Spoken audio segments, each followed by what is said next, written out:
Mga kabida, isang magandang oras sa lahat. Welcome po sa aking channel. Ito, pag-usapan po natin itong reklamo po ng isang babaeng sundalo po mga kabida. Dahil ho, yung kanyang post patungkol doon ho sa kanyang pagbitiw bilang isang miyembro po ng Philippine Army, nabura.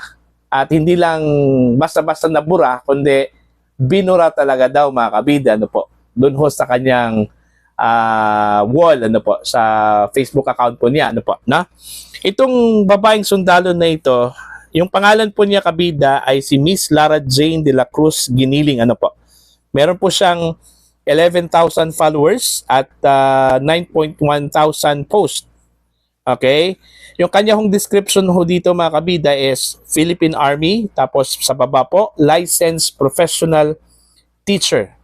Alright? Yung kanyang motto is imperfect, the person loved by a perfect God. Alright?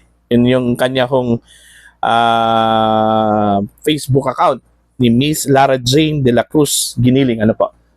Kanina po, nabasa ko po yung kanyang post actually, no? Yung post po niya patungkol ho doon sa kanya hong pagbitiw, Siguro, mga around 6 p.m., no? Nung nabasa ko yung kanya hong post. Okay? Ang sabi doon sa kanyang post,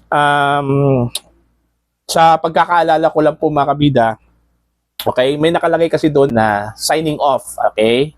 Tapos sa baba, yung pangalan po niya, Corporal Lara Jane de la Cruz. Alright? Tapos, doon sa baba din, merong nakalagay din doon mga kabida na signing in, Tapos sa baba, pangalan po niya. This time, wala na pong ranggo, Ang nakalagay doon is Lara Jane de la Cruz Giniling, LPT. So meaning, isa po siyang licensed teacher, Wala na po siyang ibang post. Ganun lang po, Wala nga siyang binanggit doon mga kabida kung ano po yung rason kung bakit po siya nagpitiw, Okay, basta yun lang po. Signing off, then signing in. Yun lang po, So 18 hours ago, yung kanya pong post that time nung nakita ko po yun, Alright?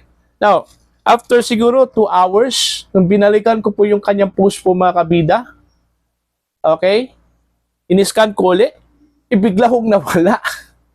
Biglang nawala ho yung kanyang post. Ang nakalagay na lang doon mga kabida is this content is not available right now, So parang ganun eh. So nakita ko po yung kanyang post after doon ho sa naburang post, Kasi ang sabi po niya doon ho sa kanyang panibagong post mga kabida, may nagbura daw, sa kanyang home post.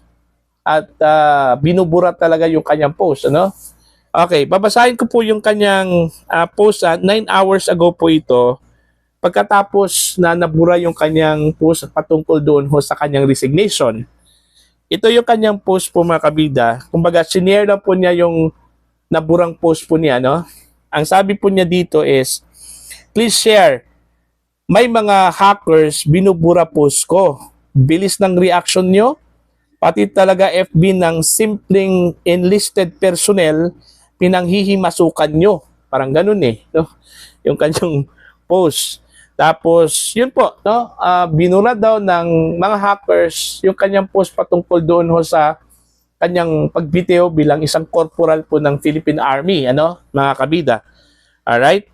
Now, after that, 7 hours ago, okay, 7 hours ago, may post po siya mga kabida, Yung post po niya medyo matalinghaga po, Okay, unang post po niya, actually magkasunod po ito Dalawang post po ito magkasunod po, Papakita ko po sa inyo ha.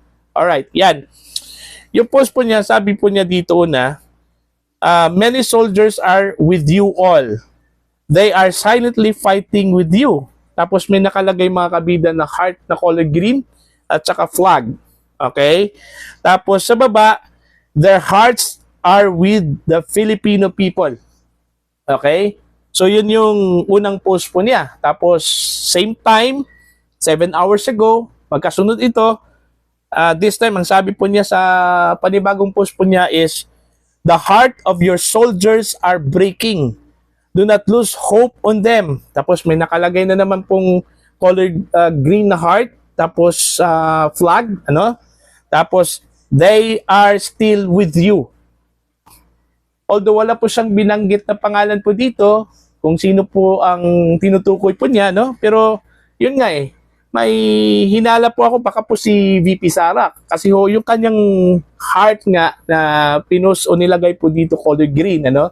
Bakit po magsabi po siya mga kabida na the heart of your soldier, meaning yung mga sundalo mo. Parang ganun Parang nakakataas po sa mga sundalo, no? Okay? Tapos, they are silently fighting with you. So, sino man yung beleaguered ngayon, ano? Diba si Sara, yung beleaguered po, ano? Ito lang po yung aking interpretasyon, mga kabida, ano po, na? Dito ho sa kanyang post. Okay? So, yun po. So, dito ho sa itaas po, mga kabida, isang oras po yung nakalipas, ano po? May bagong post po siyang sabi po niya dito is, may nagbuburat talaga. Ayan. So, naburat talaga. May nagbura. Hindi nga niya alam kung sino yung nagbura. Ano po, no? Parang ayaw pong maikalat sa buong World Wide Web, ano, yung kanya pong post patungkol ho sa kanya hong pagbitiw bilang isang miyembro po ng Armed Forces of the Philippines. Ano po, mga kabida?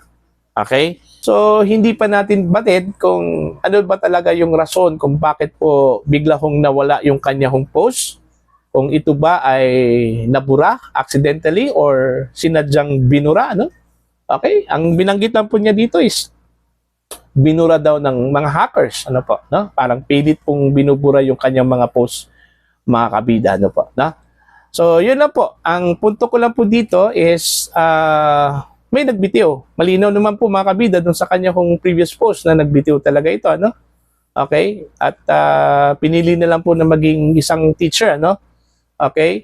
Kasunod doon ho sa mga bali-balitang may mga nagbitiw na mga miyembro po ng sundalo at ng mga pulis, ano po. Although karamihan po, wala pong mga pangalan po, mga kabida, ano po, no? Iilan lang po yung may mga pangalan doon ho sa mga nagbitiw, ano? Sa kanila pong mga tungkulin, ano po. Ito, mas klaro, malinaw po ito. Meron talagang pangalan. Meron talagang Facebook account po, mga kabida. Si Lara Jane de la Cruz Giniling.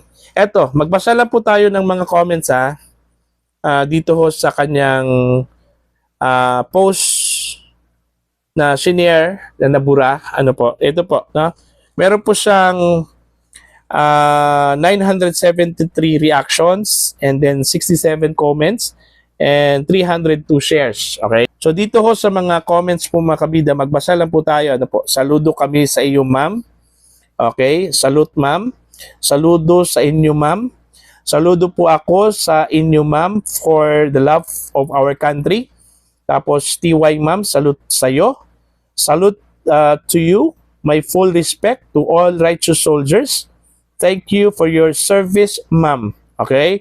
If ever true, madam, pang option not to be soldier, mas malaki sahod, mas legal way, conscience o no conscience pag abroad, oy. Ayan.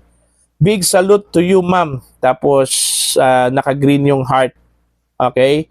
Tapos, salute you, ma'am. Tapos, salute sa inyo, ma'am. Thank you for your service. Salamat sa serbisyo mo noon, ma'am. At salamat din sa sakripisyo mo ngayon. Ayan po. So, iilan lang po yun sa mga nag-comment, mga kabida, doon ho sa post po ni Miss Lara Jane de la Cruz Giniling. Ano po? So ano po yung inyong opinion at saka comments po dito? You can comment down. At sa mga hindi pa po subscriber sa akin channel, please subscribe. Just click the subscribe button, click the notification bell, click all para updated po kayo, mga kabida, sa aking mga uploads. Maraming salamat po sa inyo lahat.